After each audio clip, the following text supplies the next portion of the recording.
Hello, denizens of the universe. I'm the Romance Scrooge, and joining me today is... I saw nobody. And we're just a couple of weeks away from Christmas. And the end of the year. Well, technically a week away.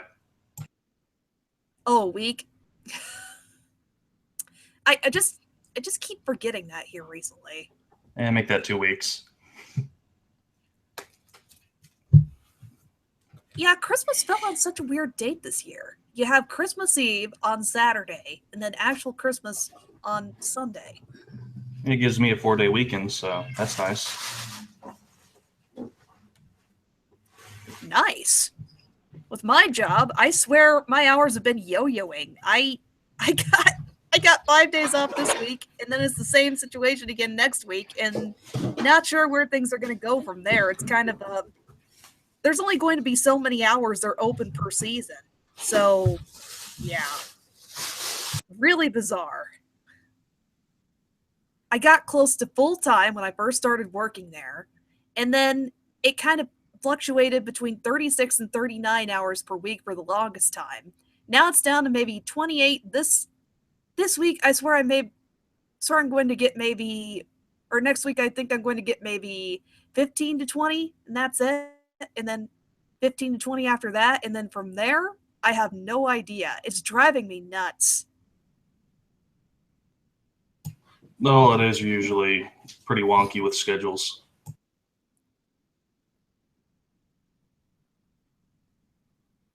Starting to think it might just be in my best interest to start looking out for a full-time job.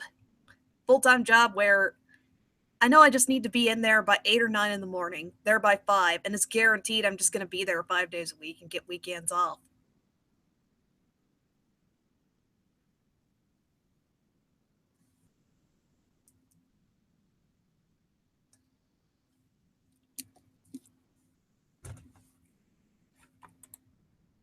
I'll stop complaining about work now. Hello, peoples. In regards to cartoons and newest news this week, you have the Miraculous Ladybug Christmas special, which I still have yet to watch. And then in regards to Ruby, I'm not going to watch through Volume 4 until the entire thing's come out. Then I'm just going to get a subscription to the website and binge watch the thing through from there. Their YouTube channel has the episodes up. Of course, you have to wait a few days for the newest episodes, but currently they're up to episode 6. I might as well just wait for him to upload the entire season and then just watch from there. Yeah, that's one way.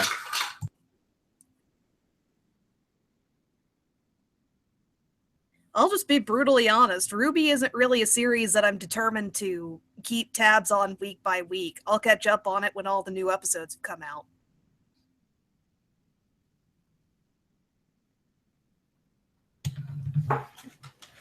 Yeah, currently there's not any oh, I can't believe that happened moment yet.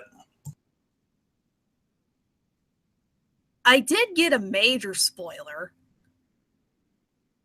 Something about Blake's background, but I'm just going to wait and watch the actual episode. I'm not going to put any spoilers out here in case somebody else has decided to take the same route I have, or they just haven't gotten caught up.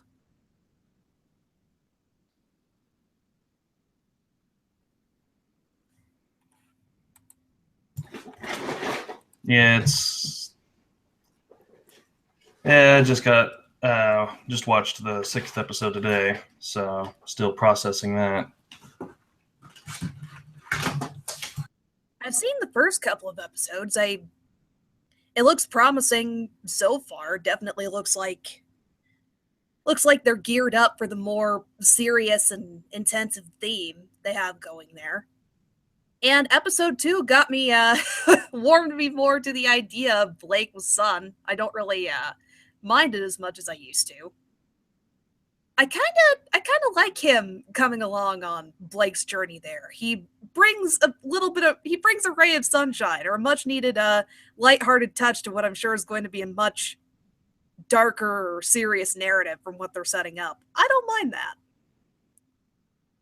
Essentially, the setup is Mr. Frowny and Mr. Smiley.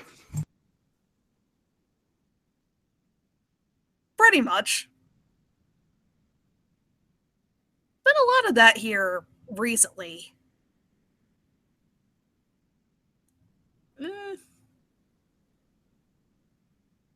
It only just hit me how common the Mr. Smiley, or the optimist and the cynic, just how common that was. It didn't hit me until going to see DreamWorks Trolls in theaters.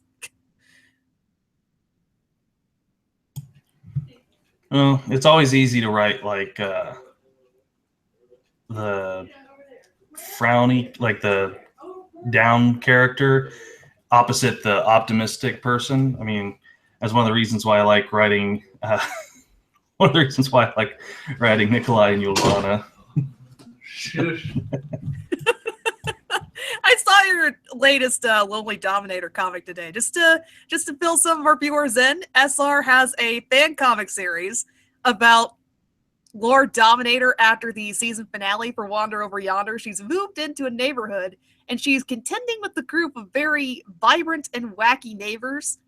And who he's talking about is this family of mood lions.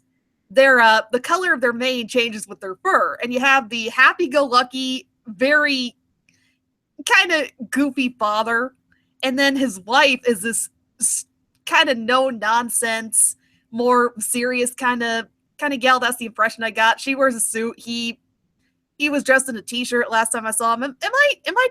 Is my description doing these characters justice, SR? Or? Yeah, pretty much.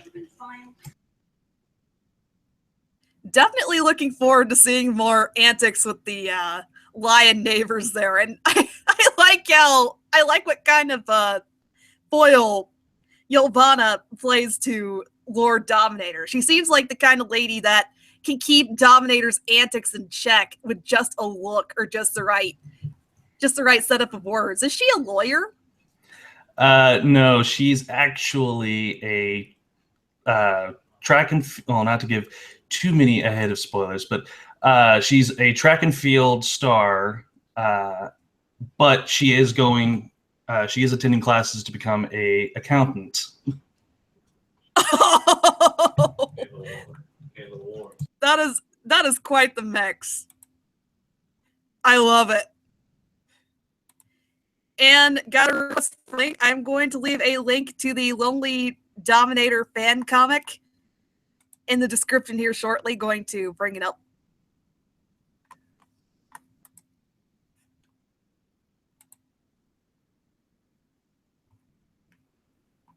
Yeah, it's like I got the entirety of this arc written, except for like towards the end, but I have in my mind what I want. I just have to sit down and write it.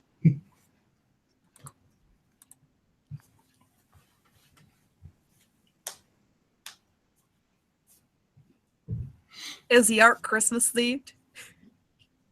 No, but I do have an idea for a Christmas one, like a separate thing.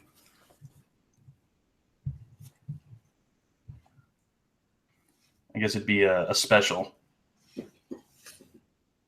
Okie dokie. Unless you want to give out any hints, I'm not going to press conversation further since I don't want to give any spoilers for this. I encourage everybody here to check it out. Let's see, the special. I'm wanting it to be 2 pages, and it ends with a "oh no" kind of situation.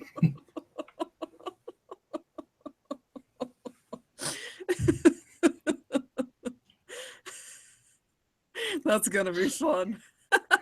Oh boy, just what I always wanted. Dun dun dun da da dun da.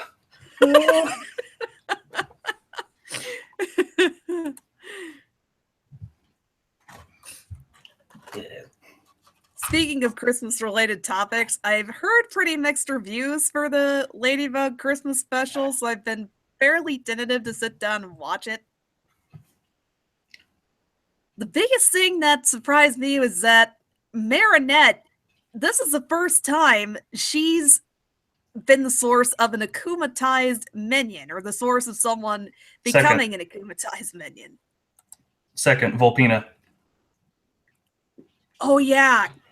God, I think my brain just blocked that one out because I'm not looking forward to the love triangle drama that's gonna pop up when Lila comes back.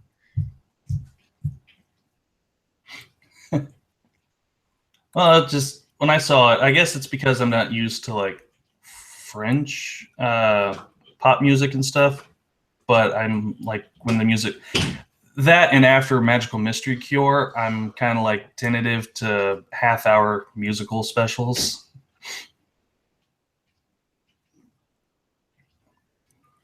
The Magical Mystery Cure just make you skeptic of half-hour musical specials, or? Well, it's just, I'm fine with musical episodes that are half hours as long as it's done well. It's just the season, what was it, 4, season 4 finale for Friendship is Magic. It was a half-hour special, but it really should have been like a 2-episode thing, but Hasbro said no because they're working on other important things.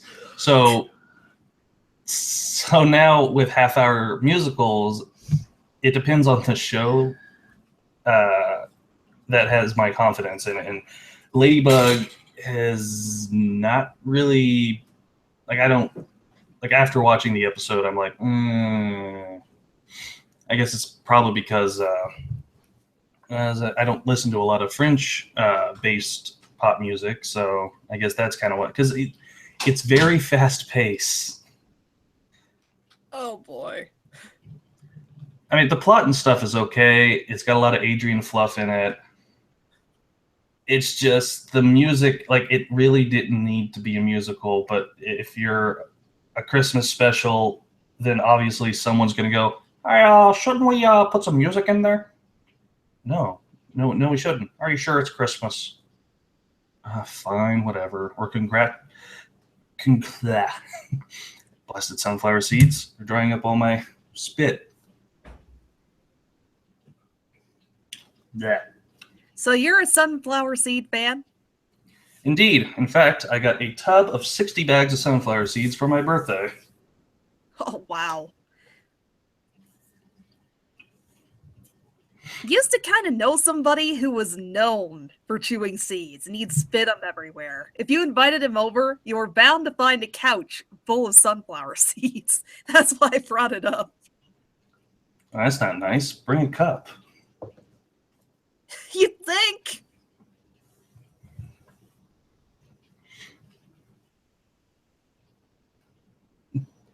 Let's see.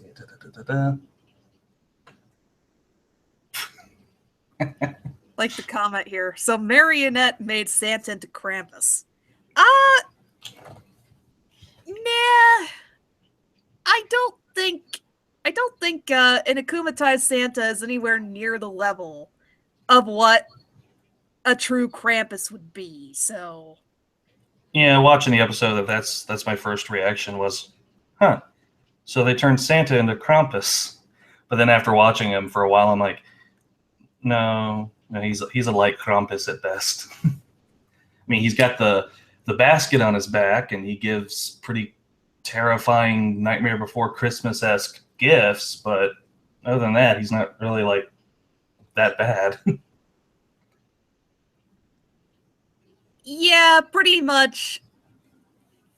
Sounds like a really tame Santa of the evil Santas there have been in cartoon Christmas specials. He's in the same league as the League of Super Evils brand of Santa, their evil Santa, who left presents for the most evil villain, sort of in the same department as this guy. At least he's not like the vampire Santa from Billy and Mandy. I need to watch that Christmas special again.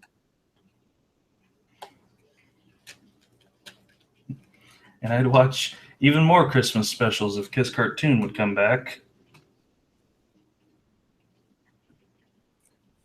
I don't think they're going to. Yeah, then I need to find a new site. Uh, The only other website that they have running is kisscartoon.so. I've checked it out. It does not have nearly the same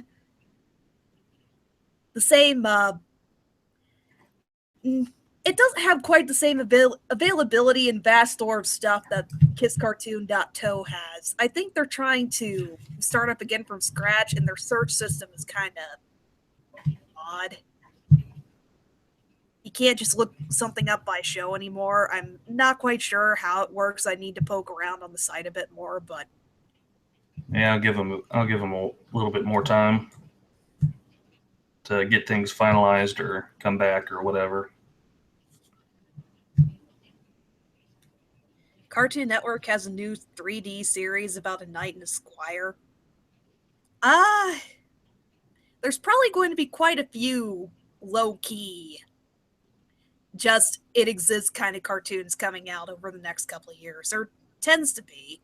What I mean by it exists kind of cartoons, it's generally something that you'll sit down and watch if you're bored, or something that you're kind of casually interested in, but not really something that really grabs your interest and glues your butt to the seat, like Gravity Falls, Star versus the Forces of Evil, something like that would. Or even Harvey Beaks. I'd even say that there's a gripping appeal to Harvey Beaks because of the interesting visual style and how lighthearted it is. It's something you'd want to keep active tabs on. Not as active as, again, something like Star versus or Gravity Falls, but again, there's something about it that makes it stand out. I'm not sure how many more cartoons we're going to be getting that will be hard hitters or standouts like Gravity Falls and Star versus. I'm expecting kind of a slump for a while. Like, there's still animation coming out, but it's going to be a while before we see anything that really stands out, really does something new and interesting and different. Or Yeah, I'm predicting that executives are going to try and take control again, like they did with the Dark Age. So I'm not expecting any good cartoons to come out till a little bit after they go, oh no, we're losing all this money. Quick, give the creators more freedom again. yeah.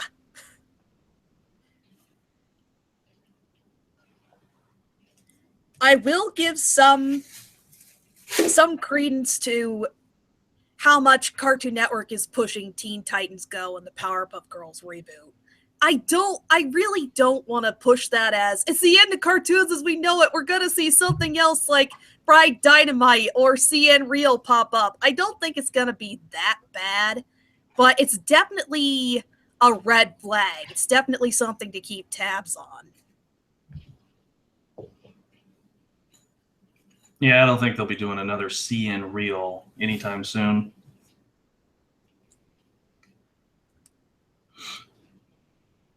I mean, the fact that it existed in the first place is insane. Yeah. If anything, it's just kind of fascinating to look back at this and wonder, how in the world did this come to be? Who is the executive in charge, or who started the ball rolling? I remember when CN Real got started, there were quite a few people that were directing pot shots at the big executive producer or the network head, when really it may not have been all him. It might have gotten started, or it might have been something that the previous director started. It's just the other guy took the reins and really pushed forward with it.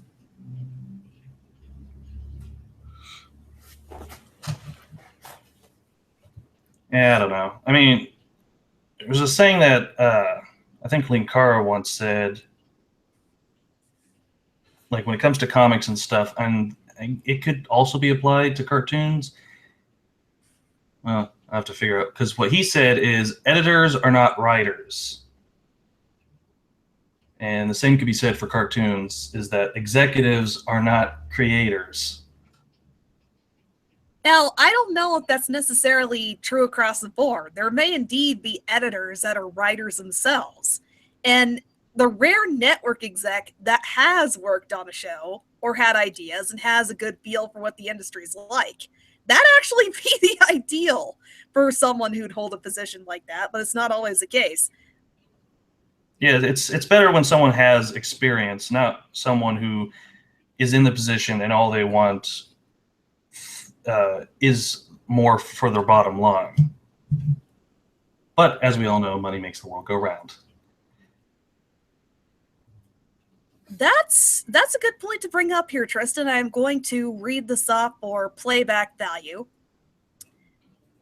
CN Real was a dump from Discovery Kids, which had just went under. It was cheap assets that looked like easy money. That's actually a good point to bring up. I remember reading about that somewhere when I was morbidly fascinated as to how CN Real came to be in the first place. Yeah, I need to go back and start digging through that again, or start reading about it again.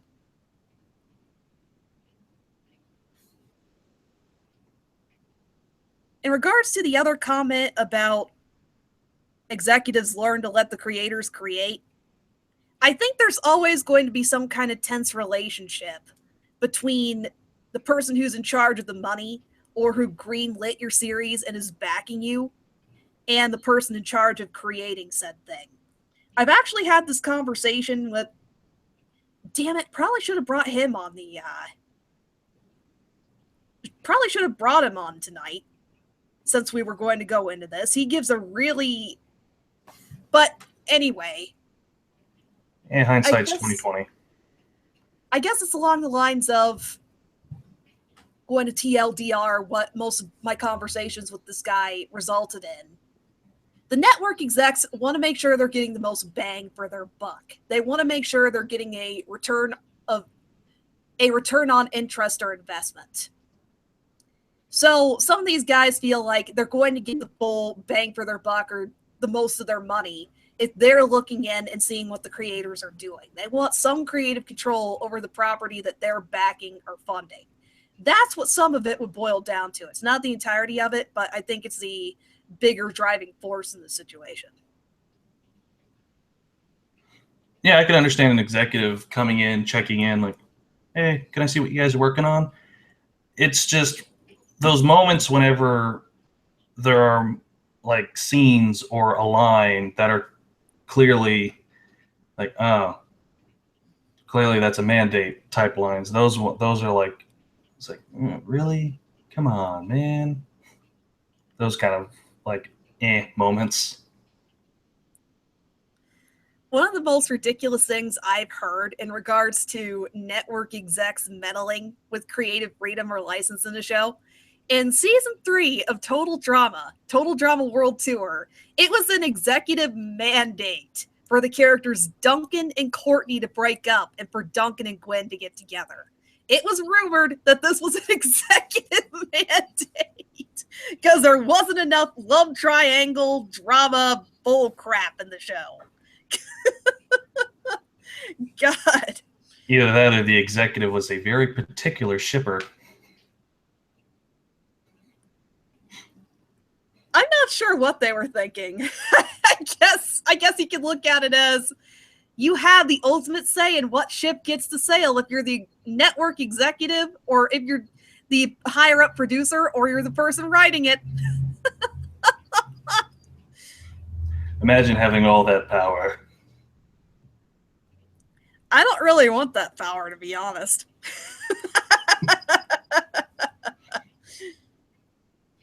Phenomenal. I like to think I shipping power. You must right the ship as I say it.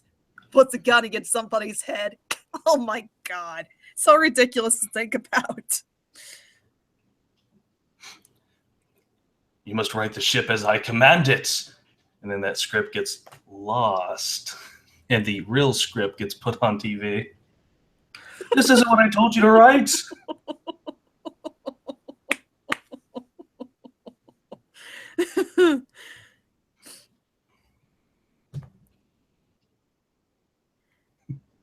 Tristan, that's another good point to bring up. I have heard some of the rumors about what's going on with the anime industry. Just haven't dug further into it because it'd just be too depressing to read about.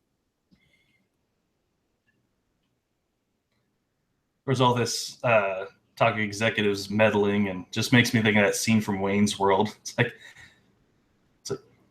sponsors or no, I will not bow down to any. I will not bow down to any sponsor. And then he like holds up a Pizza Hut box.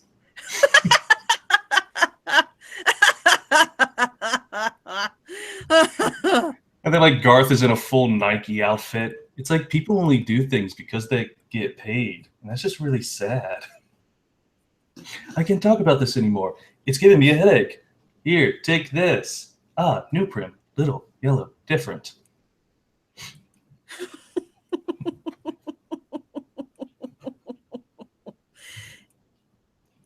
In regards to kowtowing to the wants or needs of a sponsor, I've seen some interesting stuff when it comes to more successful content creators. The best sponsors you would want to look for would be the ones that would say, I would like to sponsor your content. The content creator actually uses said product or participates in what they're advertising. I've seen a couple of people shill for Amino here recently. But something related to their show, something that actually has something to do with the subject or content, that subject matter or content they cover on a consistent basis. And then from there, the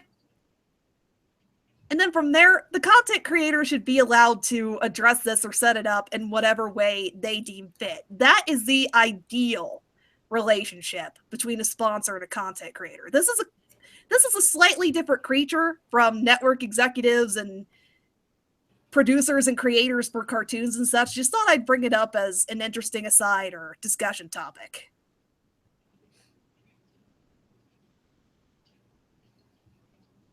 Yeah, I wouldn't want I just wouldn't want to be creating something and then like an executive coming saying, yeah, we're talking with the toy industry and we are going to release these toys. We need you to introduce them into the show. But they're not part of the plot. We've already got like the entire season's plot. Like there's no room for them. I don't care. Put them in. Transformers are robots in disguise. Sorry, I couldn't help it. I mean, the best example for that is Beast Wars. The show's writers were actually creating the characters, and the Hasbro actually had to make those toys after. So like the characters appeared before they were even toys.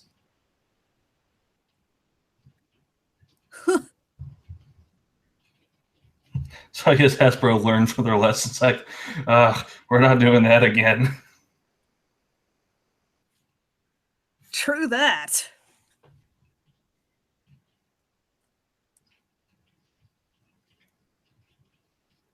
In regards to this discussion, something that I've had this discussion way too many different times with this other person. That's it. After Christmas, I am inviting him to come back on the show. He was a special guest one time, just going to bring him back on for a longer discussion about this, let him give his take on the stuff. But anyway, another interesting idea you brought up was more projects taking on crowdfunding or using Patreon as a means to get out there or really get kickstarted. It's not a perfect solution, but it's an interesting element to bring up, that a creator, if you really put in the time, effort, and energy to create a cartoon pitch, yes, your rock solid option is to go to Nickelodeon, Cartoon Network, or Disney and hope and pray that you can get them to sign on, and maybe even get as far as having a really high budget, really high effects. But you're not limited to just that option. You could also, hypothetically, set up some kind of crowdfunding page and go through Kickstarter, some other kind of crowdfunding platform. That's also an option. It's just interesting to think about. Yeah, but you also have to deal with marketing, having a budget in which to market the show. Because if people aren't able, because yeah, there's the word of mouth, but that's not really a reliable way. So you also have to have marketing. I guess crowdfunding and Kickstarter, to me, would work for content creators in the cartoon industry as kind of like a sub, as a way to basically have the money to be like part of the money to create whatever they want to do without having to wholly rely on the companies and be under their strict guidelines or thumb, in a sense of, as long as, I guess, as long as you're under my roof, you must put this in because we're selling a product for this show. So with something like Patreon or Kickstarter or whatever, being able to subsidize some of that money, I guess might actually help in that. But then, yeah, because then like places like Cartoon Network, Disney, and Nickelodeon won't be spending a whole bunch of money, and so they won't feel the need or too much of a pressure to make that money back through things like toys or other various physical merch.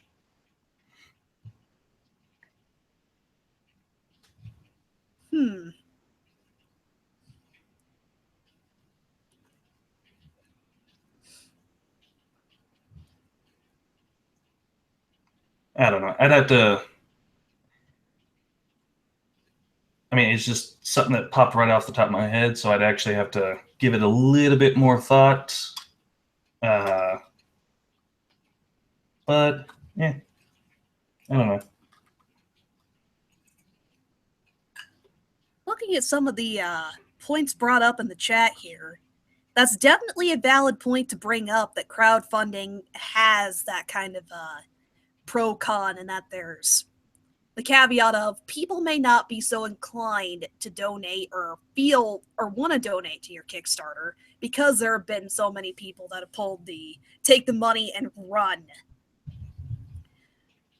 stance on that. Just so many Kickstarters that have fallen through, so many broken promises. Hell, I'm just going to go ahead and bring up one of the biggest elephants in the room in regards to this. Bee and Puppycat, a crowd-funded project on behalf of Channel Frederator. The backers were promised the entire season of episodes that they'd be released on the main channel. Cartoon Hangover needed to take the step of adopting Verb, putting their programming on there.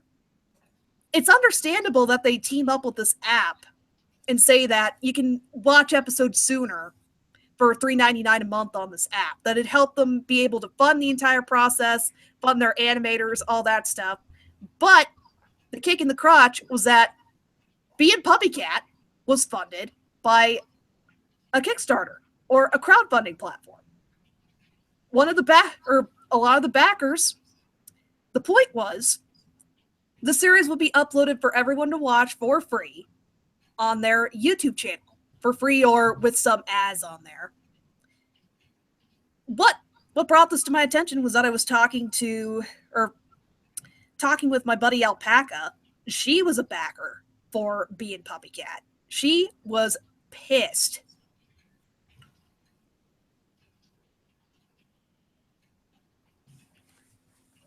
Yeah, I guess something that Channel Frederator and Cartoon Hangover could learn is Rooster Teeth. You could buy a subscription, you could buy a premium service, and you'd get the episodes early, or you could wait, and like with like the new Ruby. Yeah, episode 6 of season 4 has been out for at least a week, but I hadn't seen it until today because I don't have a premium service. I don't really want to spend that much money. I don't have that money. And so I waited until they uploaded it to YouTube, or I could have went to their site, but I'm a bit of a procrastinator. Yeah, but I'm a bit of a procrastinator if my rushed comics aren't any indication.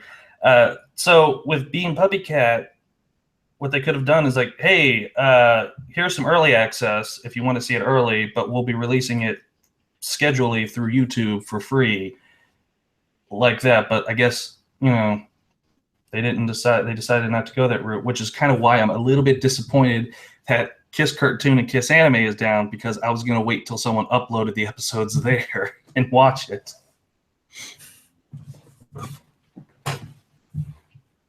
Yeah, the biggest issue with Bee and Puppycat,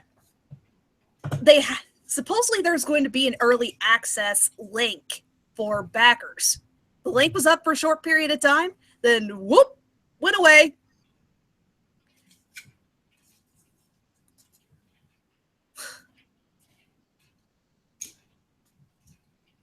God. So glad I can talk about this freely. I am not an affiliate with Channel Frederator. I am under Maker Max's umbrella in regards to who signs my paychecks for YouTube ventures. I technically work on the bottom of the totem pole for the mouse. So For the mouse. Wait, Mickey? yeah, Mickey Mouse. Since Disney owns Maker and blah. I'm just being ridiculous. I'd attempt a Mickey voice, but I'm sure that the sunflowers have ruined that for a while.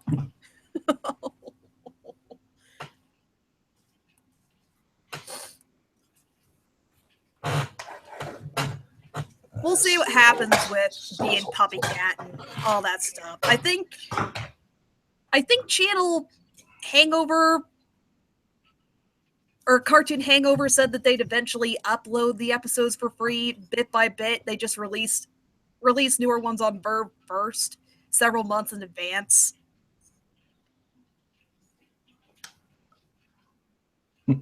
Bit by bit.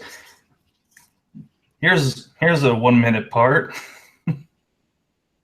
Here's a 1 minute clip. We're releasing every 2 weeks. Yeah, really nickel and dime people. Oh my god. That'd be horrible. And then you'd have people making like they'd stitch the episodes together. So kind of pull what kind of trick some people do with uploading full length episodes of shows. They break it up in 3-4 minute segments to try and get around copyright. I remember that era of YouTube when they did you couldn't upload a video longer than 10 minutes. So half-hour shows you had to find part 1, part 2, part 3, part 4. And if one part was missing, then you're just like, well, I guess that wasn't important. And then you watch the next part and it's like, well, apparently that part was important. There's still people doing that with episodes of Miraculous Ladybug and otherwise. It's just not quite as often as it was from that era of YouTube. Yeah, thanks to the 10+ minute upload time now. Well, that's pending. If you get a copyright strike, you're restricted to 10-15 minute uploads. And it's inevitable. You're going to get a copyright strike no matter what you do. Even if you're squeaky clean, even if you take Pie Guy Rules route where it's just an image, you own everything in the video. Don't even use any music. You use your own artwork, your own materials. Bam! Still gonna get hit with the copyright strike. Yeah, I got a flag once from Nintendo because I was uploading my Smash Brothers videos. And because apparently the level that I was fighting on had a Super Mario theme, because it was Super Mario. So they flagged it. So then YouTube's like, well, we could mute the music. And I'm like, all right, fine, mute the music. The flag went away. And watching the fight now, it's like, such. It's like, yeah, you still got the rest of the audio, but the music just makes it a lot more better because you've got two Corins, a Charizard, and a Bayonetta fighting each other, and no music.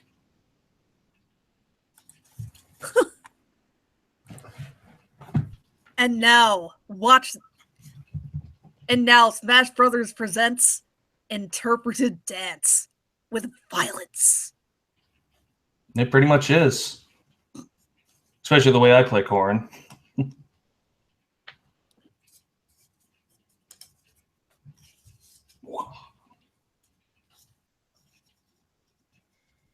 Heck, when it comes to YouTube itself, Tristan, I'm not sure.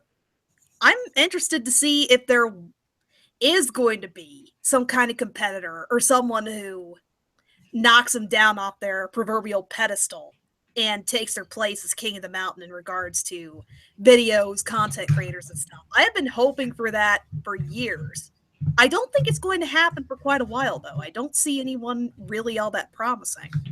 Oh, I'll be glad for that. Or at least someone to give them a run for their money. Make them go, oh, crap, maybe all this stuff that we're doing that everyone loves this other site for that they're not doing, I guess we should go back to what they're doing. Tristan, there have been a lot of contenders for who might potentially rival YouTube. There's Vimeo, Dailymotion. Vimeo, you have the caveat that you have to pay a monthly fee to get the kind of gig or upload space that you can get for free on YouTube. Plus, YouTube already has a built-in presence and audience. So anyone who's wanting to get started as a content creator or just blast an advertisement out there and already have a built-in audience, YouTube is their better choice. Dailymotion is filled with viruses and other glitchy, buggy problems. There was Zipcast. I think the biggest appeal for that one was that it's modeled after the early 2000s YouTube. Kind of like how some people like me prefer earlier versions of Microsoft Office because you can actually navigate the damn thing. But I think that's the biggest appeal for that. Otherwise,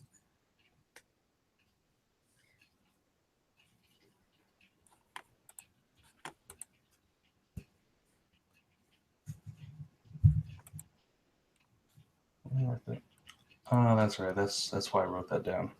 Okay. I should probably write that next part down. King Louis the 11th.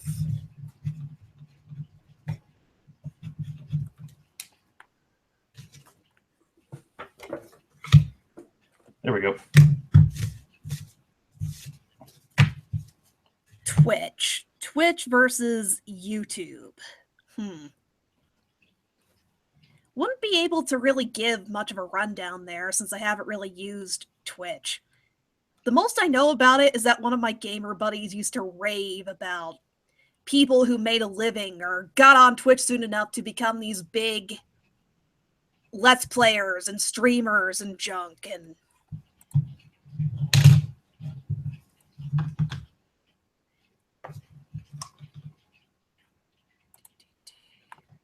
yeah, I mostly just use Twitch to watch a few live streams of certain gamers like Super 2U, which I'm watching. Well, not watching, I'm just keeping his stream up, and he's trying to EV hatch a certain Lapras. But other than that, I don't know if Twitch could be the next YouTube. It seems more like it's catered toward gaming, because all the other tabs for their other stuff, there's not a whole bunch of material. hey, everybody, the artistic Alpaca has joined in on this live stream. Hey, guys. Aloha.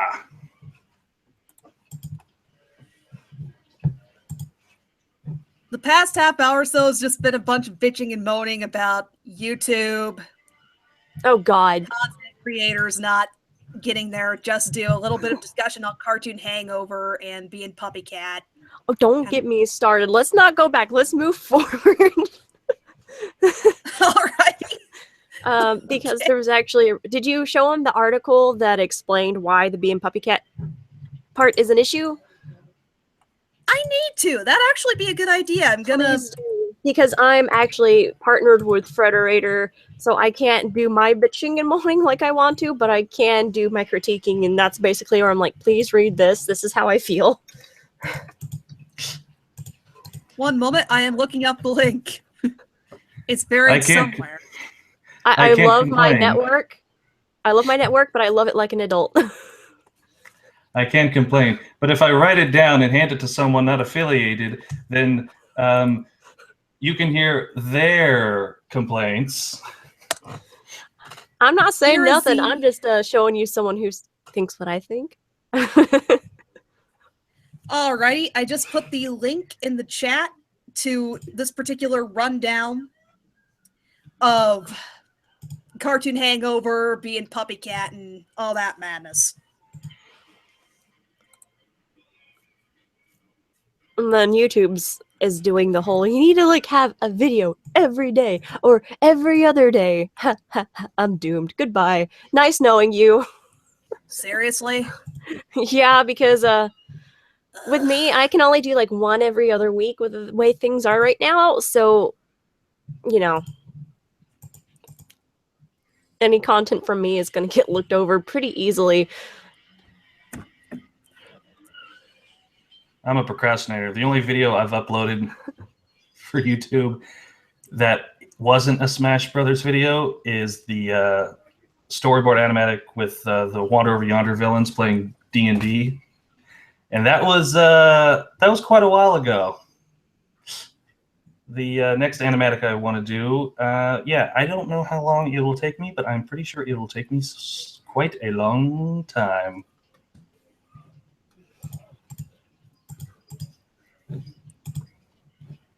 I'm pretty bad with videos anymore myself, and this week I really don't have an excuse since I've been off work since Wednesday.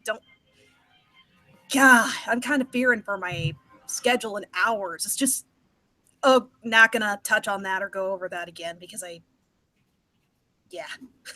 Nobody wants to hear about that. That's how we started. Yeah, I need to be doing more, but I'm just like, what do? Because I can't do my art videos like I'm wanting to anymore. Heck, I had like this entire wonderful geeky thing dealing with that silly Undertale headcanon where the soul puts out slime, and I've not been able to do that. I've got everything recorded, well, not voice-wise, but like film, and I've just not had the time. But of course, that can be stated since I've not been on the podcast much either. Yeah, I want to do 2 more Wander Over Yonder animatics and 1 for the Adventure Zone. Will, stop it. Dude, Machinima, at least their people get views. I've been with Frederator since 2014, and I'm only at 281. Maker Max hasn't done shit for what kind of views I get.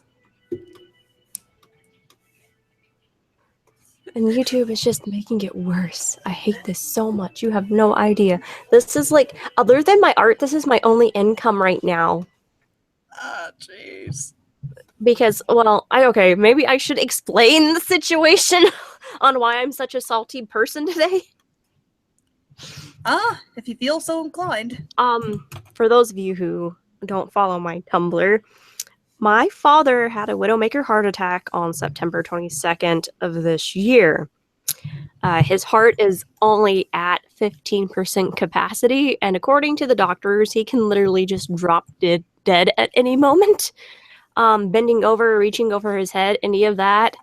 Yeah, so I can't really do anything on the computer until Mom gets home or unless we have someone else watching him. So it's been kind of a struggle to get much of anything done.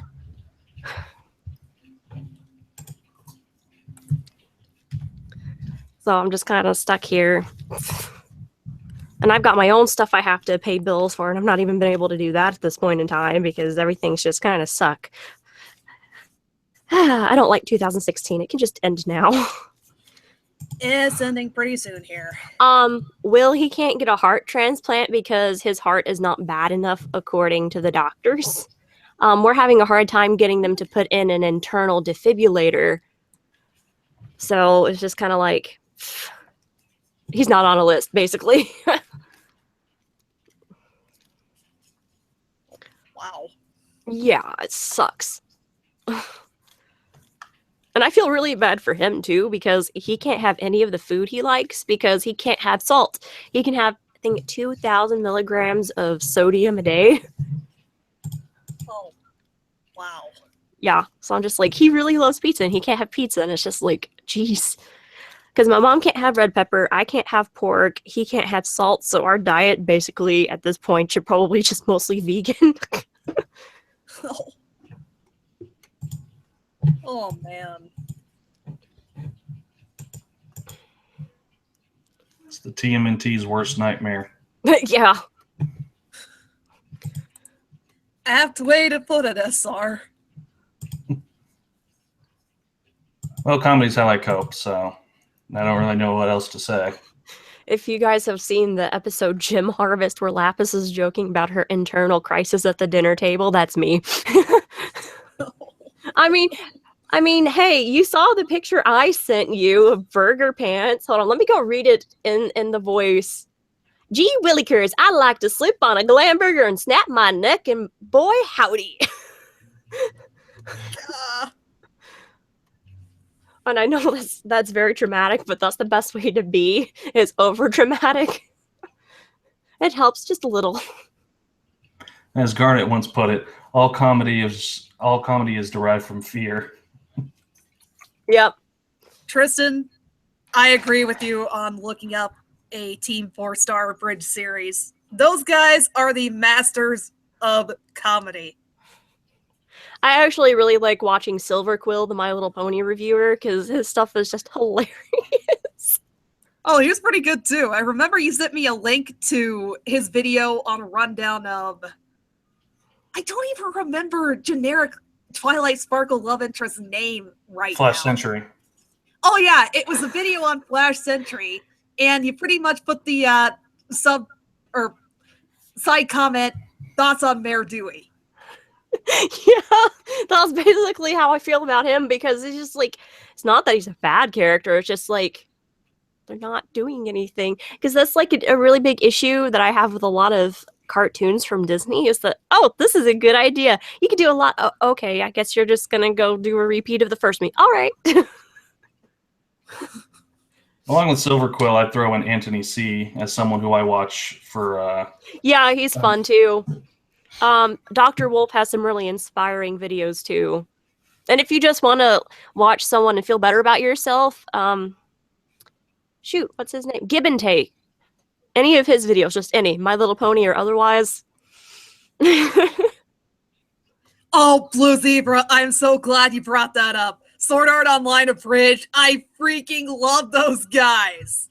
One of my favorite lines from them was where they ate this really high-class, really well-prepared and cooked rabbit. And then after they'd had this, everything else tasted like crap in comparison. And then Kirito says this gut-buster line. We flowers to Algernon our taste buds. Oh my God. I had a coworker recently, every time, because I would get done an hour or so before we left, and she'd get done roughly a little bit after that, and she played basically the entirety of the Hellsing Abridged series. So I got caught up on that real quick. Yeah. And then she also played the AMV Hells. But a good abridged series I'd recommend is Code Mint. I really love that one. I like watching ghost stories. And if you don't know what that is, that was a series that was so bad they let the voice actors just ad-lib their lines. Oh, yeah, I've seen clips of that. Humans are stupid and human children even more so. Actual line.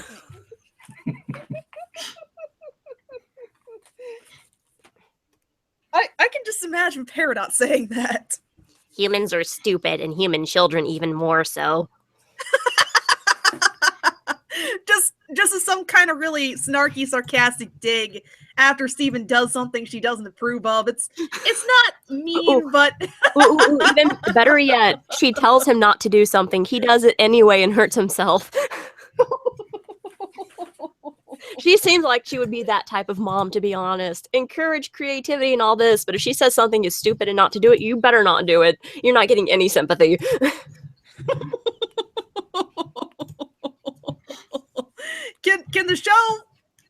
Can Steven Universe have Lapis and Peridot play the roles as mom for an episode? Just That would be have fantastic. their mother styles and have. Ooh, he brings home corrupted Jasper as his new puppy. Well, they got that pumpkin now. It's not the same. The pumpkin's like it's the hyperactive, obnoxious puppy. Of course, all I'm It's thinking not about Steven.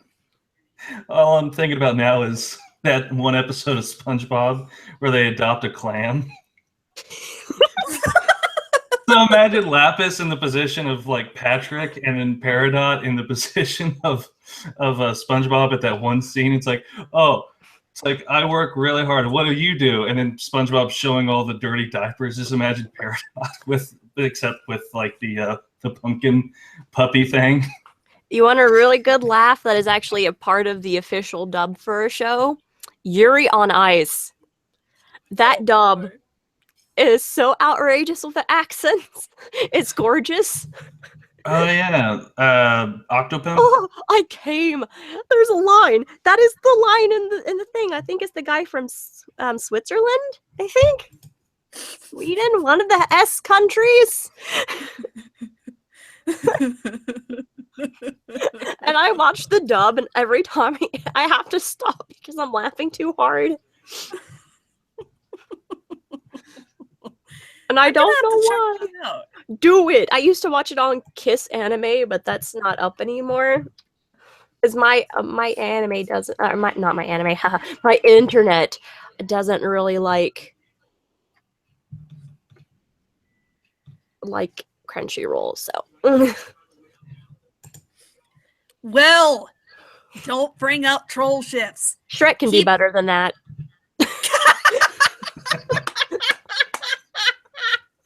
Oh my God. What?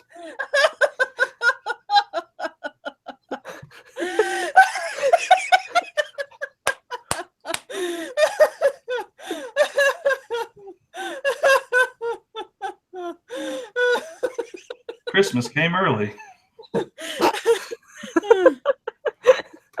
Hey, I'm in on the memes too. I just usually don't say anything. I'm down with the memes and the animus. The animus. And the manga and that Pokemon's Go. Or was it Pokechick? Which I finally caught a shiny cutie fly.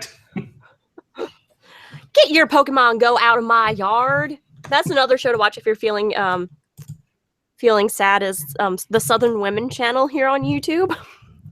Because as someone from the South, I can say I've heard almost every single thing they've said, and I have said almost every single thing they've said. It's like, there's one line that's going to be in my self-insert fan fiction, and B is going to say, I'd bite Metaton's ass and hope for lockjaw.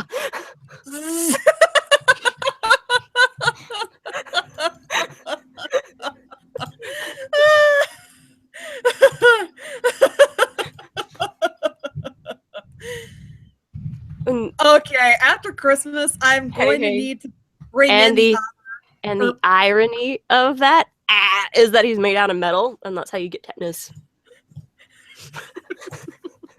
Goodbye. Worth it. I'm done. I need to bring in the author of that self-insert Undertale fan fiction called. Damn it! I should know what it's called. It's called Call of the mute heart or yeah. Do it. We'll probably end up leaving you. I- Leave you and Huh? talk about Metaton. Bring in Senpai. Oh shit! Don't tell her I said that. I'm telling her. I'll text her right now. Oh no. An interesting aside, I've known this gal since my sophomore year of college. Wow. Also, Tristan, that happens more often than you think. I know one woman bought her 3-year-old Akira and then came back and yelled at Walmart because she bought her child Akira without reading the back. What? Yeah, it's a cartoon. It shouldn't be that violent. Like, I mean, One of the reasons why I despise the Academy. I'm just like, it was in the adult section with Hannibal. Why would you buy it for your child? But it's drawn, so it must be for kids. I don't get that logic. I don't either. I guess I just had parents who actually watched things and decided whether or not it was appropriate for their kids. I had parents that told me at age 6, you cannot watch Ren and Stimpy because this has content we don't want you to see. So See, you I was had kind responsible parents. of I didn't watch it. You had Because it takes responsible too much- parents. Pretty Because much. it takes too much effort to be a good parent. Okay,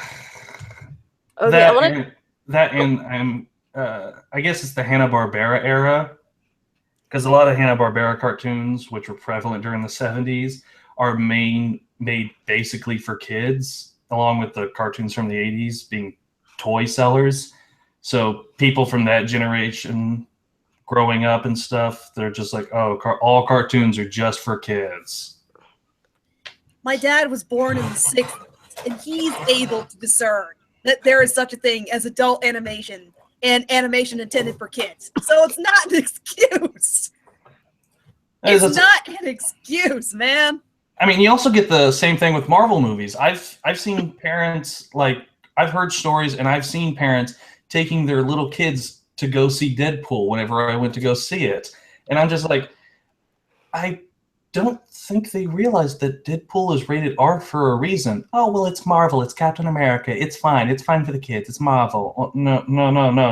For once, when I went to see it with my brother in February, I had a good experience because our theater, what they did is like they would explain that there's cursing and there's sexual innuendos and stuff like that in there.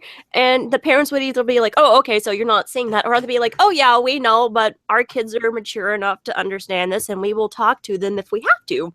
So I was like, wow, actual parenting. What's going on? Show the parents the Red Band trailer first. Basically, I mean, if they had the time, they probably would have. But man, it was opening day and it was crowded. Oh. But I was actually really proud. Parents were like, okay, yeah, no, you're going to go see this cartoon, or like, okay, yeah, we know, we understand, and we will talk to our kids if we need to. In regards to being in a theater on opening day, I used to work in a movie theater, and I was there during a rush in 2012 for the Lorax. I still have nightmares. Oh, and I haven't seen Moana yet because I'm poor. I would like to, because she reminds me of an OC I made a while back. So I'm like, no, I want to see it. Only in design, though, not so much like the actual storyline. I like the music. The music is really good. In regards to the movie itself, it wasn't bad, but not necessarily one of the stronger ones story-wise. I actually had a conversation about this with my brother. I was kind of disappointed that there wasn't more emphasis on the mythological elements and such that they brought up, because they touched on some really interesting parts of Polynesian and Hawaiian myths, and your central character is Maui. Yeah, they tend to do that, I noticed, because the same thing happened with Brother Bear. Like, even the nostalgia critic brought up, he liked the beginning, he liked the end when we were actually talking about the mythology and people, but it was the middle that was just so bland and tiring that he felt he could have fast forwarded through it and gotten the gist. And I see that they do that a lot with stuff like that, though, and it's not really surprising that that would be the case. Here's how we solve this. It's just disappointing. Yeah, TV exactly. series. Yeah. I mean, that's what they wanted to do for Atlantis, the Lost Empire, but they couldn't get that off the ground because it was too intelligent, apparently. I mean, Seriously? yeah, like they have a sequel called Milo's Return or something like that. And it tried. Like, it would have been a damn good series, but they didn't get the funding, so they dropped it. Yeah, it was basically pretty much 3 different episodes of what the series would have been slapped together in a clip show-like format. Yep.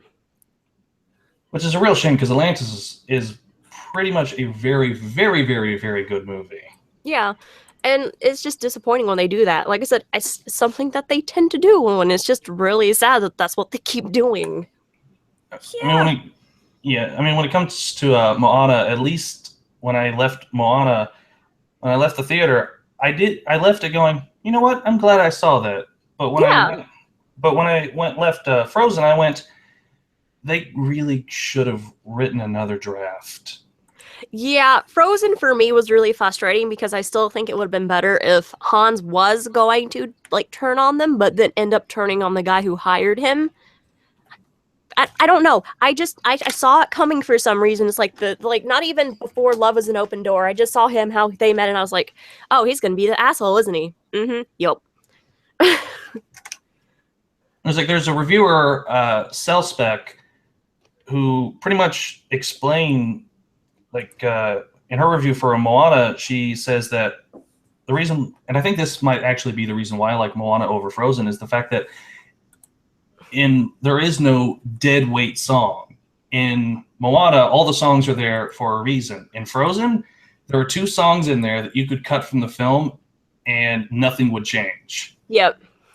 Summer and the Fixer Upper song, which the Fixer Upper song, when I went in to go see Frozen, I was shipping Elsa and Anna, and then watching it, I saw Anna and Kristoff's behavior, and I'm like, all right, Disney, okay, I could see these 2. I actually kind of like this better than Elsa and Anna. Then Fixer Upper came on, and I'm like, you know what, Disney, you screwed up. Now I'm back to the wrong ship. Now I'm into the one that's morally wrong. You done goofed. You done goofed. You don't tell me who I'm supposed to ship, Disney. You make How me dare. You make me believe it with convincing writing. What kills me about Frozen, in regards to that particular sequence, so Kristoff was raised by these troll people. These troll people have these mystic healing powers. They're a major part of the plot. Why don't they get a little bit more background or development of some sort? Am I horrible for saying that I would have preferred that the story focused on Kristoff and the trolls, and then the princesses just came in a bit later? No, not really. Or maybe if the movie or even if the movie split it up into 3 different storylines, Hans and Wesselton, then Elsa and Anna, and then Kristoff and his family. I mean, shit. That can be juggled and juggled well. It's just that I feel like Disney, not so much that they don't want to, so much as they don't have the effort, the group effort to do so. Because, I mean, it's like with their direct-to-DVD sequels. They had some really good ones, and then they had some where you can obviously tell that they were just tired by the point that they got to them. Yeah, I think the only good Disney's direct-to-DVD Disney sequel that I can think of is The Lion King 2. Lion King 2, Return to Neverland. There was another one. Hold on, I have to remember the name because my brain just decided to die on me. I mean, Return to Jafar was basically just Aladdin. The pilot. The pilot. The third Aladdin movie was another one that I enjoyed. I actually enjoyed Brother Bear too, and the Bambi prequel. Those were the 5 I liked. Yeah, and Aladdin 3 was the finale for the animated series.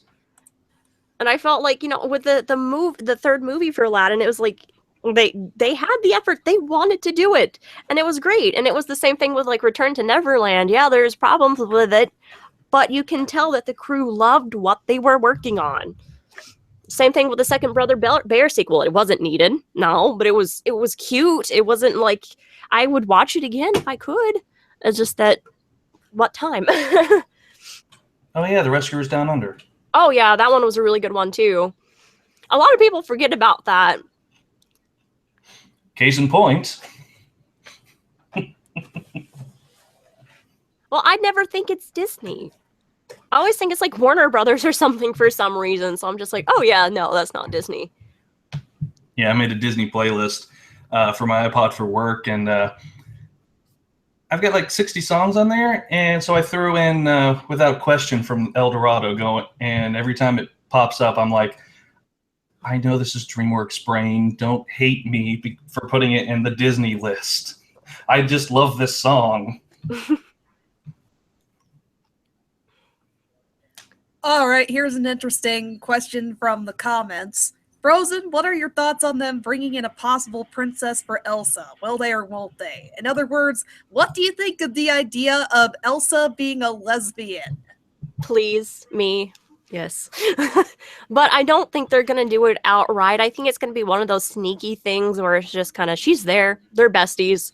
And only if you're like older that you will catch what they really are. Because Disney, unfortunately, had most of their viewer base is very conservative. So they would have to be either very clever or just not do it at all. It'll be a Kurosami moment, except without the outright explicit stating of the filmmakers going, yeah, they're together. Basically. It'll only be like years later, kind of like what's his name?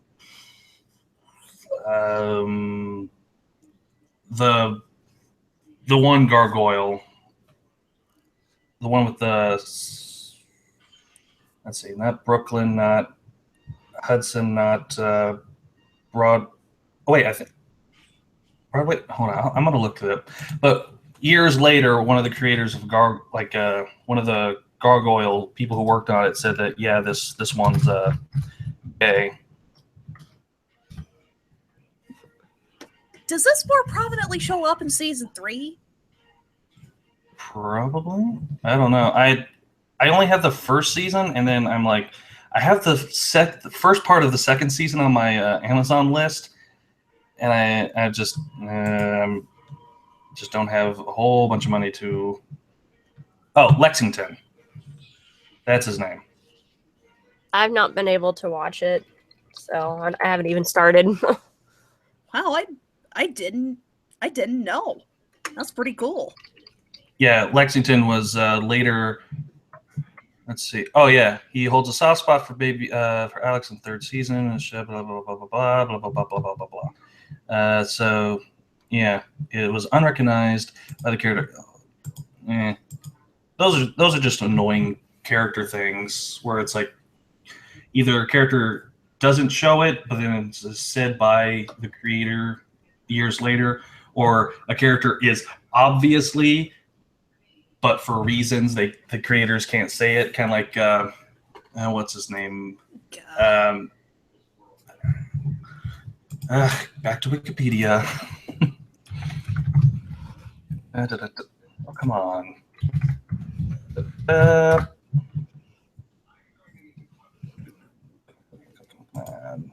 Characters and no one really assumes it, by the way. It's just that that's what people want because they're kind of tired of the same old, same old. Because like every theory I've heard was like, oh, I think this would be, interesting writing for this reason when it comes to Elsa. Honestly, I'm on board with it, but with the caveat, I'm hoping a sequel would be better written and it'd be a well-written couple. Yeah. I don't really give a crap what the gender, ethnicity, orientation of two characters are. If they're a well-written couple, I am behind it.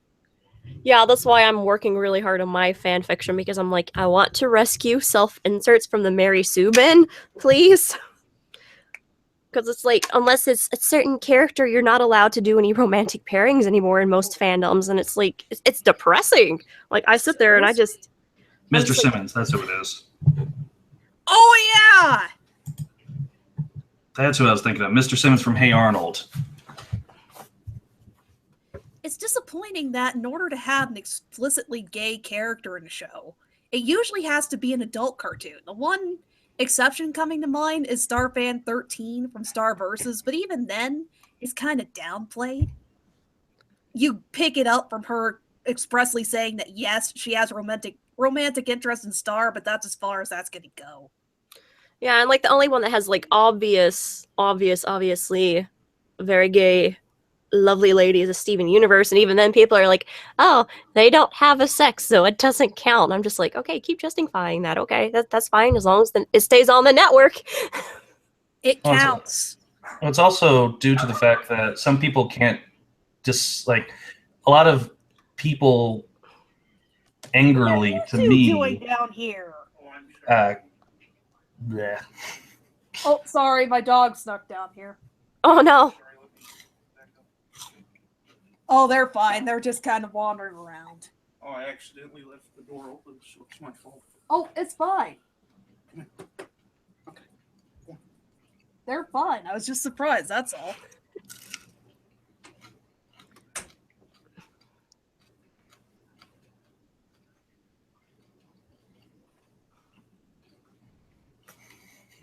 Oh yeah, Jeff's mom's in Clarence.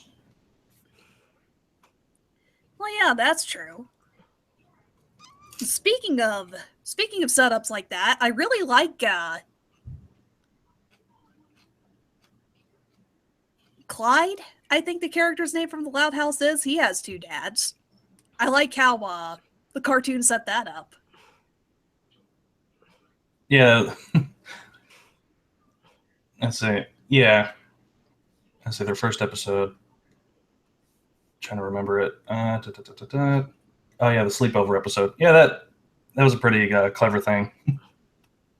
There's another episode where they play a more prominent role. Lincoln gets upset that he's not getting the kind of attention or bonding time from his parents, and he goes over to Clyde's house and gets that one-on-one time with them, and then slowly but surely, all of his sisters follow him over there. It's just kind of a cute episode overall. Just commenting on Well, at first it was a slow, but then Luna spilled the beans and I singing in the shower, getting all the attention that I ever wanted. That's one of my favorite episodes of The Loud House. I have a list of my top 12 for season 1, but I can't seem to find it. Well, I like that one joke in the episode where Lincoln becomes Luann's assistant, and they're doing like who was that just called? I do believe you said who, or you mean who? And then like off camera, obviously from her room, you hear Lisa going, "You're both wrong. It's whom," and slams the door.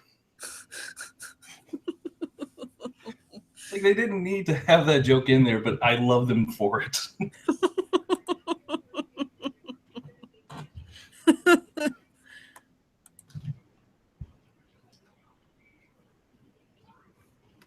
Yeah, and all the jokes on Harvey Beaks, especially like the one where Rooter was saved by Fu, and so he pledged his life, and Rooter's dad's like, it's like, come on, Rooter, we're going home, and it's like, oh, thanks, Dad. I can't.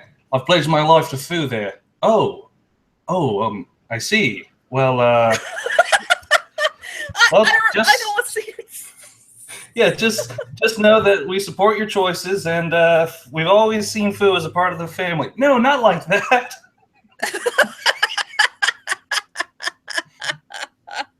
I love that.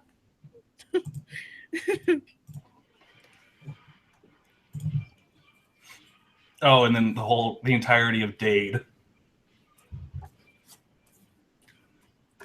Although, to be honest, Dade gets on my nerves mostly because of his him wanting to monopolize Harvey's time.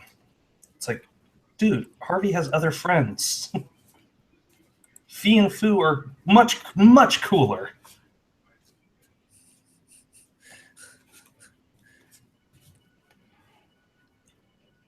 I've had a couple of people suggest Harvey Beaks characters for the shipping corner. I'm just going to say this right now. No, not going to happen. I don't really see anything romantic going on there. And quite frankly, it's one of the tunes that I do not ship people for. Okay, you need to turn your attention to the conversation box because I'm sitting here looking at it right now. And Will, I'm sorry, but that made me giggle, and I needed that smile today. I wrote a text to my mom that I was coming out of school, and she misread it and told me she always knew and she loved me. Oh my god! I knew it. Wait, Precious. what? It's like, what are you talking about? What are you talking about? Same time. 1, 2, 3. Oh. Oh. What's the point of having all these paper over here if it's not organized? Ugh. I've been binge watching South Park recently. I love South Park. Have you seen the PC culture season yet? Seen what? The PC culture with PC Principal. Oh yeah, that's one of the first ones I watched. PC Principal. I just Oh my god. have your cake and eat it too. In a Sheepaw town. Sangarius the epic monster. Huh. Eric is one of those characters that he's the reason why the show is so interesting. He's such an asshole, and you should hate him, yet why do I like this character? He is what my mother calls the pot stir. He stirs up the shit to watch the chaos. That's one way to describe it. One of my favorite episodes featuring him was the NASCAR episode. Poor and stupid. I need to watch that one. I've watched through a lot of the episodes, but there's still quite a few I haven't seen yet.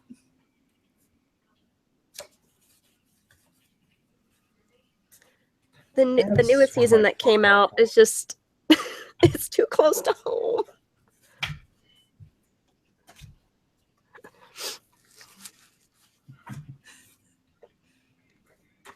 Yeah. Kind of mixed bag in regards to the newest season.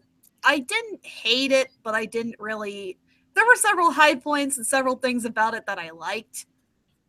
But I'd have to agree with most of the reviewers or otherwise out there that South Park works better with that episodic, some continuity kind of setup, not really a continuous flowing story thread kind of thing. Yeah, like the Monster of the Week thing. You can have an overarching story, but it does need to be episodic in nature, at least. That's why the the season previous was good because it had an overreaching story arc, but it was still episodic. Pretty much, there's a lot more flexibility for certain topics or things you'd want to take pot shots at or parody if you're not chained to this overarching storyline. I think they would have had a bit more room to really hit home with a lot of the jokes they had set up if they weren't so determined to have some kind of resolution to the big plot thread. Like the whole Memberberry thing. They were leading up to something in the second to last episode, and then Nothing. yeah, the last shot you see is Mr. Garrison looking smug with the presidential room full of Memberberries. With a stank face. Lame stank face. I love Mr. Garrison as President Trump. Oh shit! Why did it have to be her? Such a dead sandwich. Mr. Garrison as Trump is just fantastic choice. Really looking forward to what kind of ridiculous stunts they can pull with that. Now that there is a lot of humor potential there. For a while till he throws a tantrum and tries to get it canceled. In which he will be told what the Catholic Church and what the Scientology churches were told. They pick on everyone. He can just shush. But they hurt my feelings. Speaking of characters that I don't know why I like them so much, Hisoka from Hunter x Hunter is another one of those. Yeah, I have a friend who cosplays Hisoka, and I don't know why. It's just, it's just a fun character. Yeah, it's so weird. He's so freaking creepy. He's a major asshole, and yet every time he comes on screen, he has this weird charisma to him. And I love the Latin flavored music they play with every time he comes on screen too. It's just fantastic. I would watch a story arc starring this guy.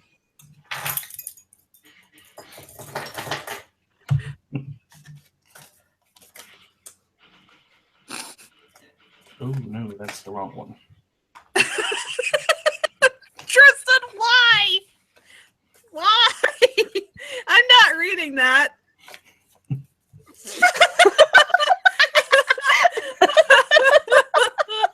Oh no. Oh my goodness. No. Can that be an episode? Oh, that'd be fucking... Yes.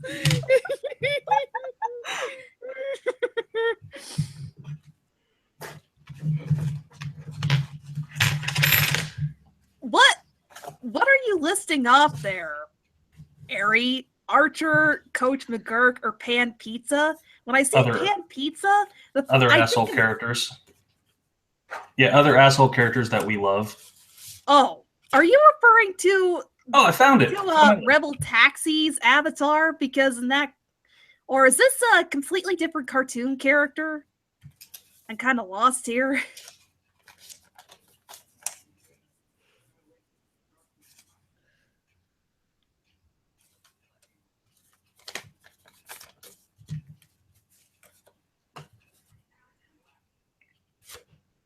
I don't know if I'd call Pan Pizza an asshole.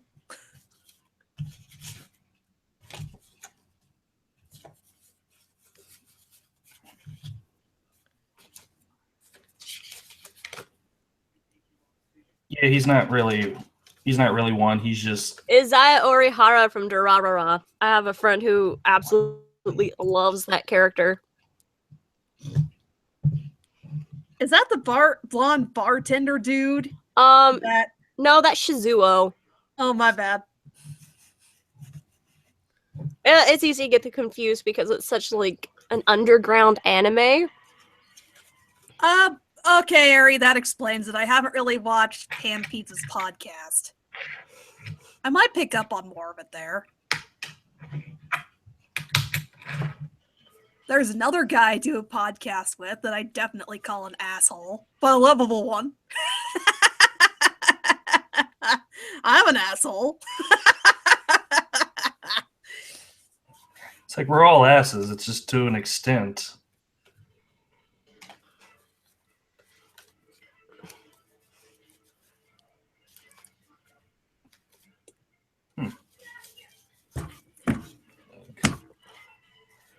Going through a lot of my papers. There's a lot of old stuff that I need to get working on again.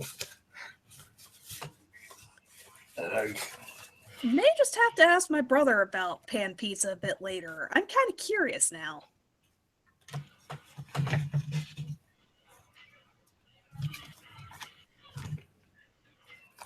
This is one of those times where I'm glad that I'm a smaller YouTuber that isn't buddy rubbing elbows with some of these bigger guys, because, oh, who am I kidding? I wouldn't care. If I like someone enough, I end up bullshitting with them eventually.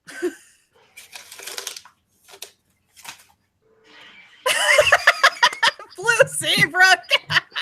I have seen enough of the stuff that I know what you're referencing there.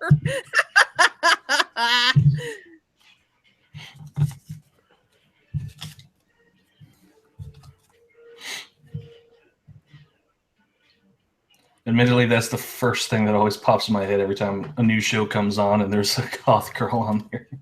Like, someone's probably going to bring that up with Pan. Yet another character to add to a secret list of waifus. That list really isn't that secret, you know. Yeah.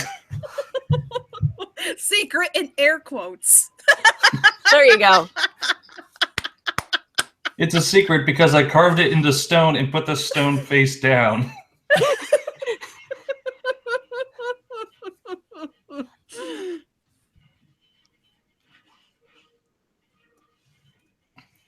Pan Pizza, I dare you to come on this podcast and we'll have a discussion about favorite waifus. I have husbandos. I know somebody else that needs in on this action because he has a list of waifus that goes into the hundreds. So if we're gonna do that, he must be on here. Probably doesn't even pay. Crap, I was going to make a joke, but I can't figure out the word. Oh well. Abandoned joke.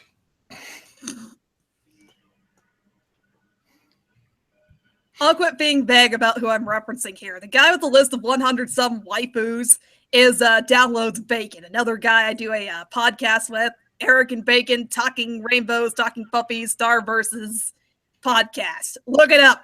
Shameless shill, shameless plug.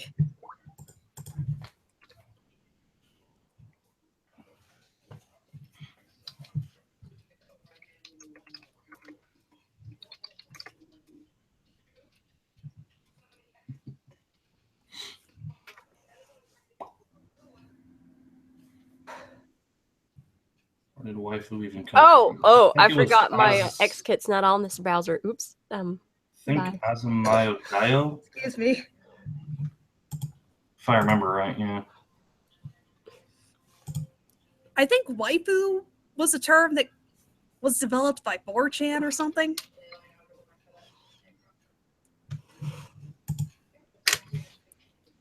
Ari, in regards to the fall finale for Star, it was technically the midwinter season finale. So it's not the end of season 2, it's just a little over halfway done stuff. Here's where we're leaving you. Here's where we're leaving you, Star fans. Cold and in the snow with no hope for any of your ships coming true. And a dark future ahead. But have a happy holiday. Hey, if someone ships Jack or Marco and Jackie, they're in like Flint. Their ship just took up. It is canon. Yeah, it's a low-key one for me, but I just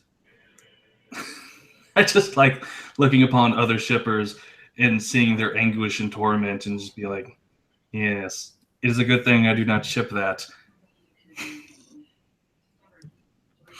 I'm guessing you're not part of the legions of Starco shippers. Nope.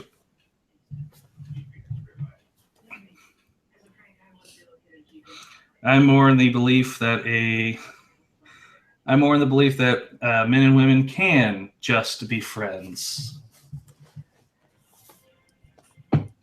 And so every time I see something, a friendly relationship in shows ruined by romantic plots, I just shake my head like, another one lost. Hey, there's Wander and Sylvia from Wander Over Yonder. True.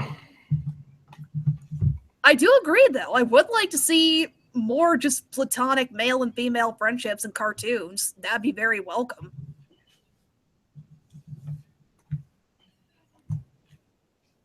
I'll just be brutally honest and say that I am Starco trash, though. That's my OTP.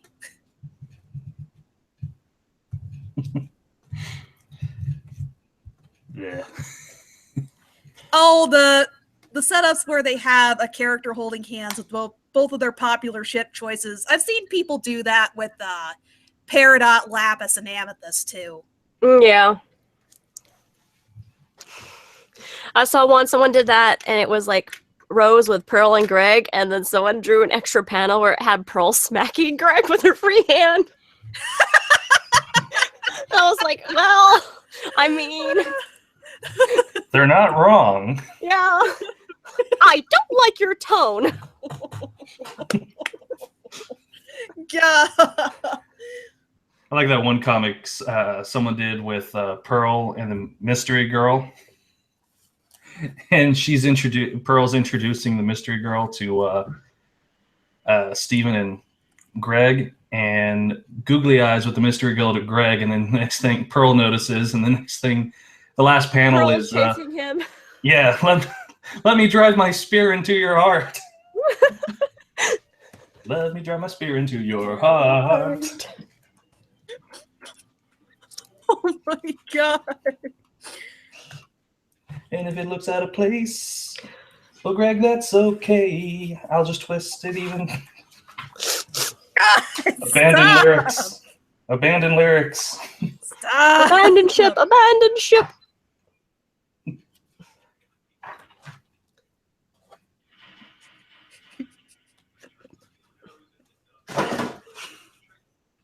Okay, here's an interesting question. What's your craziest ship? I mean, I don't really have crazy ones. I have some odd ones, but It'll take me a while to find the correct notebook, but I have a notebook that I used to hold all my ships in, just so I have a quick reference. my favorite, I think, crack ship, I technically think this falls into that from Undertale, would be Toriel and Metaton, because I like the idea of him being like, oh, he didn't treat you like a queen, so I will, and then Asgore's weeping because the toy that was made to, impress him runs off with his ex-wife. And I don't know why, but that just gives me the giggles every time I think about it. I So- love it. So the Nutcracker Suite. Yeah, basically.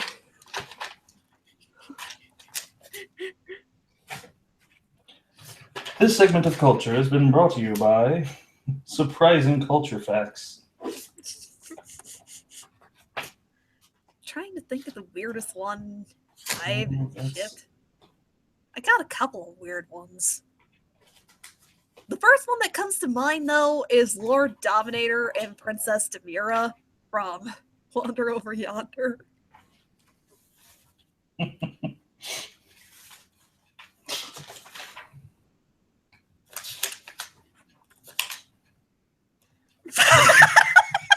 Harry, why? My crack ship is Donald Trump. Mike Pence.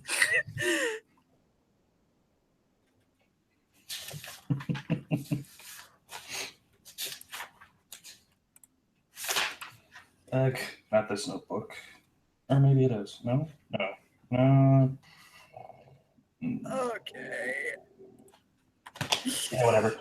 Going to read Aries' comment back for playback purposes. Oh, like they're not going to get together. If Jim and Pam, Roz and Rachel, Kim and Ron, Phineas and Isabella, Donald Trump and Mike Pence got together, then so will Star and Marco.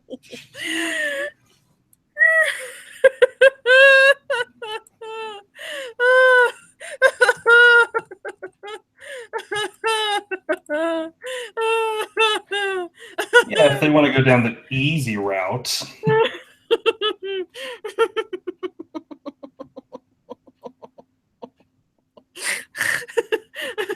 I mean, it's just obvious ships like that that make me. That is just like, oh yeah, sure, that's the easy route you could go with. But how about this instead? Is that your OTP? That's not important.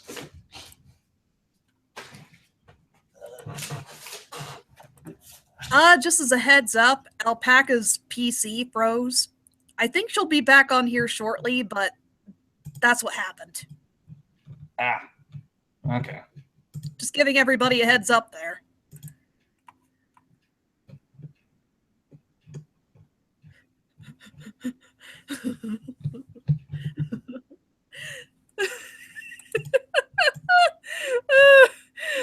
Okay. Okay, I'm going to go with the weird discussion topic. If you were given free reign for what ship would be endgame canon in Star Versus, which would it be? Which starship would it be?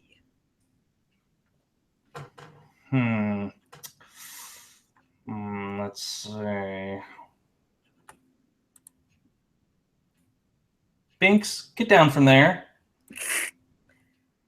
The cat just climbed up the fridge and is now above the cabinets. Whatever. Wait, where's Oogie? Oogie, get off the... Whatever. Let's see. Ship. No, Kitty, that is my papa. Get down, Chauncey.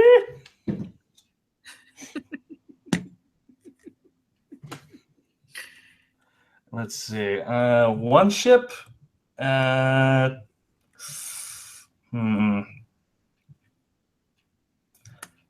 it's a bit difficult. I mean, let's see. Do I play my hand or choose a different ship? Because two of my primary ships involve Star, but one of them is Star and Jackie, and the other is Star and Jana.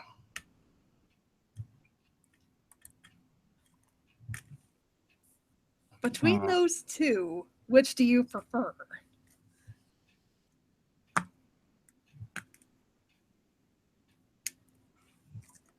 They kind of flip-flop based on fan art.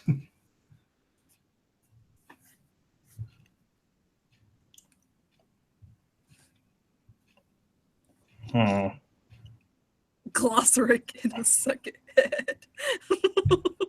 Well, I guess I'd have to go with Star and Jana. That way, Marco isn't alone. Jana is definitely my first choice if the Starco thing doesn't work out.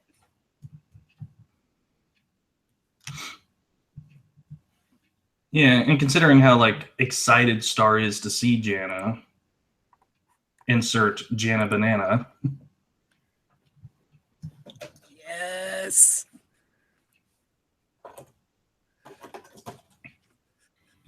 And she was so enthusiastic about seeing a dead clown seance, which admittedly I would attend rather than going to a school dance.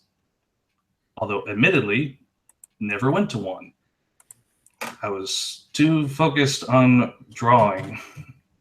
I went to several school dances. You're not missing out on anything. I would have preferred to go to a dead clown seance too.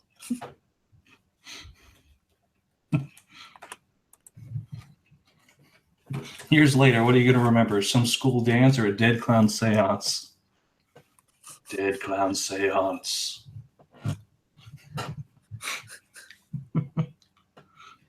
To the show's credit, they depicted what a school dance is like pretty accurately.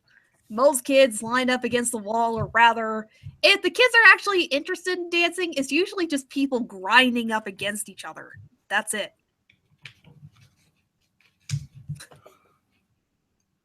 I guess my teachers were a bit more lenient than what other schools would be.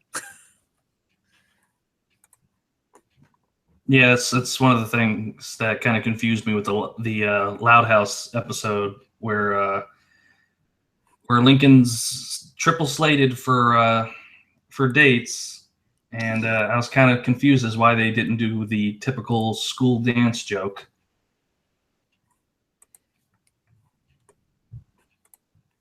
Ow. Typical school dance joke. Boys and girls on opposite ends of the gym. Oh, yeah. Yeah, I was a bit surprised they didn't do that, but I guess that it all works out for the best. Still a pretty good Lincoln Ronnie Ann episode. Just need an episode where they interact more. Ari, why did you guys opt to go to the school dance rather than seeing Star Wars? Okay, I'm just going to come out and be a bit blunt here. Star Wars was obviously the superior choice. Yeah, I could have went to when Spider-Man 3 was coming out, I decided to go to that instead of a friend's birthday party. Admittedly, I kind of probably should have went to that party because Spider-Man 3 is meh at best. But at the time, it was the better choice. That and I moved schools every 2 to 3 years, so I knew I'm not going to be around for much longer. Oh, man.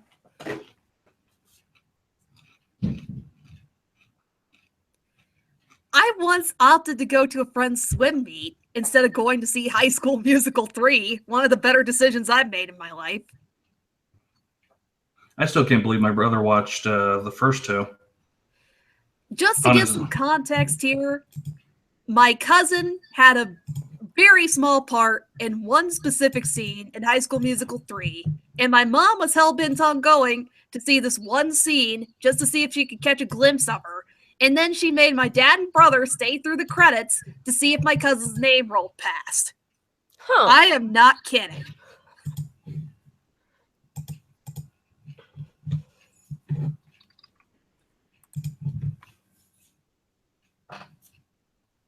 I have returned.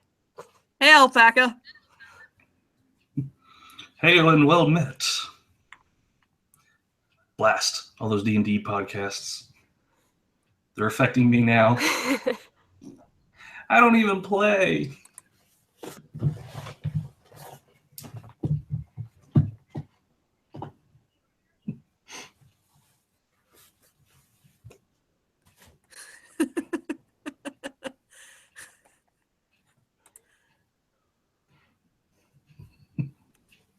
If you liked High School Musical, there's nothing wrong with that. To be honest, I'd probably go back and watch it as a guilty pleasure thing now. I'd probably be tempted to check out number 3 because there's some pretty decent dance choreography and such set up in it. I've watched Grease. I watch cornball musicals every so often, so it'd be worth it for at least that.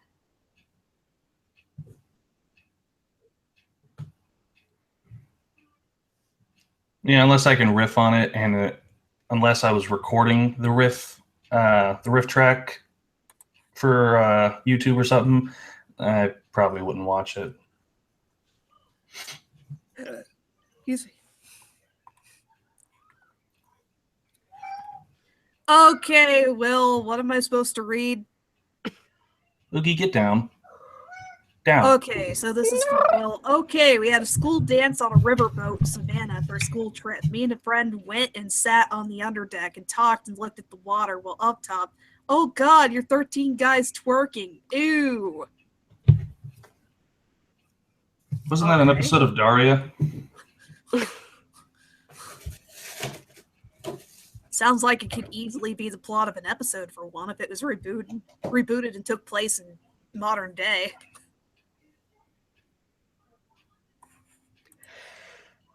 Yeah, I remember there was an episode where they had a casino night on a riverboat. Oh. Well, to be honest, I haven't watched Daria yet. I need to. There's a lot of stuff I need to watch. There was a buddy that tried to get me to check out an anime. Or I asked what it was after he mentioned one of his waifus was in it. There's a couple of guys that I have frequent discussions with this about for God knows what reason. But anyway, there's a lot. I don't know where I was going with that tangent. And it was at that moment that Scrooge realized she messed up.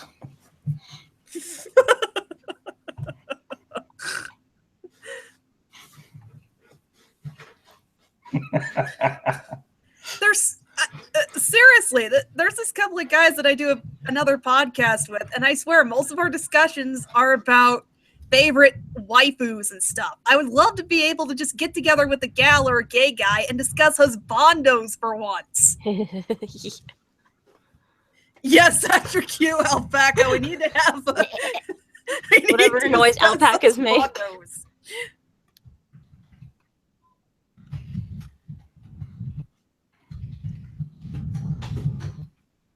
Don't get me wrong. I could talk about how much I love Heirs of Scarlet from Fairy Tale till the cows come home. But come on, I want to discuss the guys every so often too.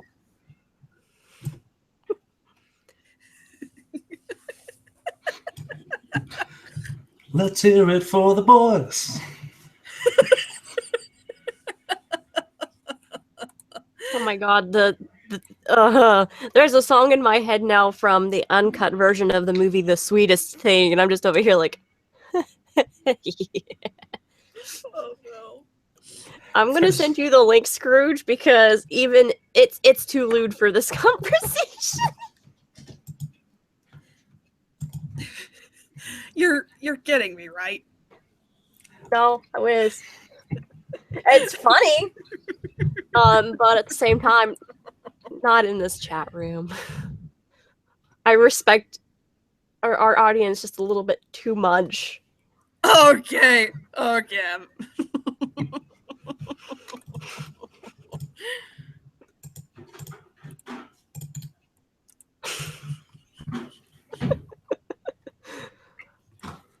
I'm sending a link to. So I saw this. Give it to us. I saw Should this. I put the link in chat? I mean, if you want to. I'm going to put the link in chat for anyone that's curious to check it out. At least it will not be in my hands. I take full responsibility for giving people nightmares tonight. There you go. Here's a link to the thing. Click the thing. And I don't know why, but I was imagining, like, brain teaser, you and me singing the song. And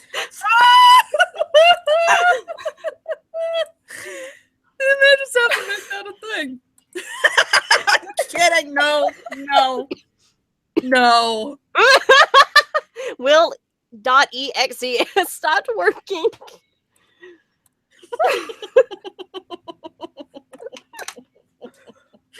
By the way, if you actually want to watch the movie, it is a really cute, fun film. It's just that if you watch the unrated version, that song is in it.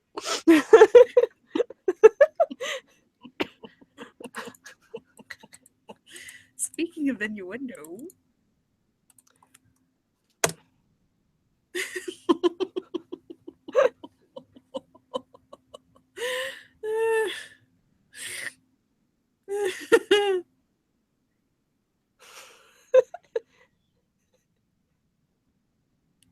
Are you sure you want to bring up enchiladas, Will?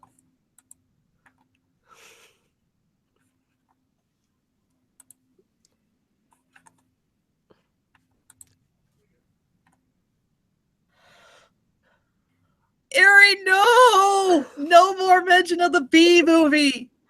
I talked about it! I mentioned as much as I'm gonna say about it. That's all that needs to be said. No more Bee movie! No! I mean, No! unless we're talking about Bee and Underland, that can be our B movie. Fuck the actual B movie. Yeah. Yeah.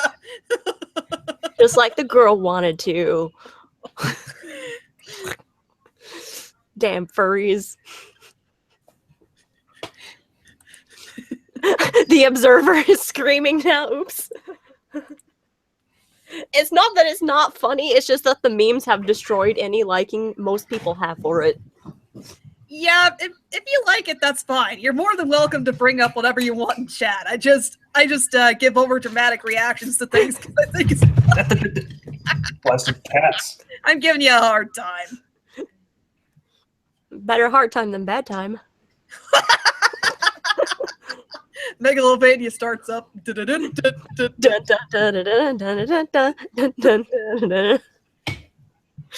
Okay, after Christmas, there's probably going to be a podcast. Just that's nothing but Undertale. Undertale. It turned a year old this year. Yes.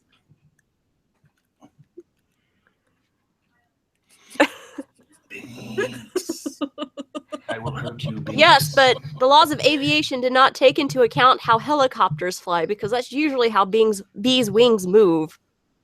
According to all known laws of aviation, there's no way a bee should be able to fly. Its wings are too small to get its fat little body off the ground. The bee, of course, flies anyway, because bees don't care what humans think is impossible. And then you look at helicopters and you're like, oh well. Come here, Amethyst. Amethyst. Oh no. Come on. prevent cameos from everybody's pets tonight.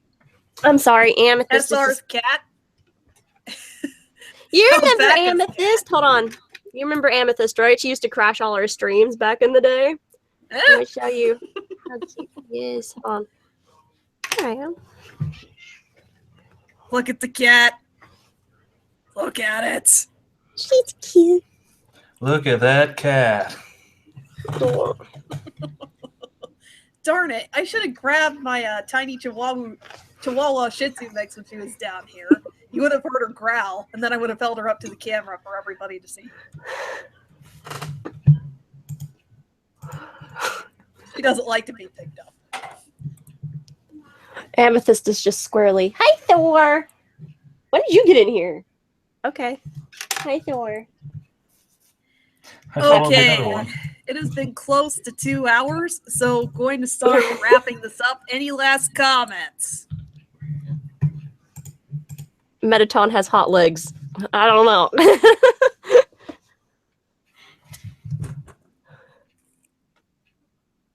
Hmm. Bzzzt, motherfuckers.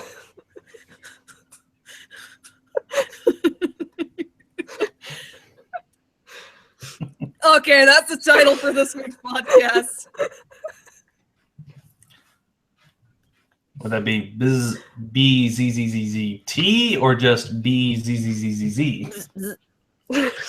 BZZZZT, motherfuckers. Well, don't bring up the Nutshack. Just, yeah. Pan Pizza and Mr. Enter have already covered it. I plan on covering it eventually too once I find some of the, find more of the concept art because I am hell bent on finding that.